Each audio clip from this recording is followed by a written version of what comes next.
Říkal jsi, že psychika je na vaší straně, s tím se nedá nesouhlasit, ale po druhé třetině jste byli hodně rozčílení, takový zklamaní, že to nejde. Co jste změnili do té třetí třetiny, že to najednou bylo daleko lepší?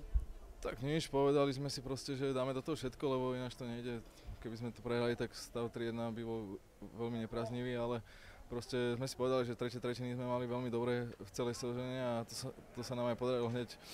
Na začiatku Machy urobil krásny zákrok a myslím, že možno aj to rozhodlo ten zápas. Vlastne oni nedali a hneď sme z protiútoku dali gól, takže a hneď sme boli vlastne navážka na našej strane a potom sme z presilovky to využili, takže super a ako hovorím, dobrý tímový výkon.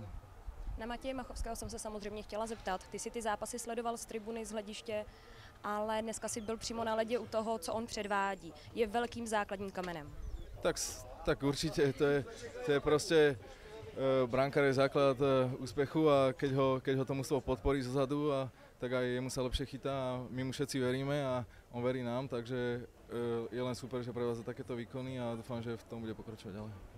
Atmosféra, vyprodáno, po druhé za sebou, jak jsi si to užíval na ledě? Tak super, ten vlastne včerajší zápas som sledoval to pomimo v kabíne, takže bolo to také hrozné, ale dneska som to užil naplno a ako hovorím, piatok tu znova budeme, takže dúfam, že v Prahe vyhráme, aby sme to tu mohli zakončovať, ale ako hovorím, bude to náročné a kľudne to môže na 7 zápasov ešte, takže ako hovorím, treba byť pokorný a proste ísť od toho zápasu. Hodně štěstí v Praze. Ďakujem.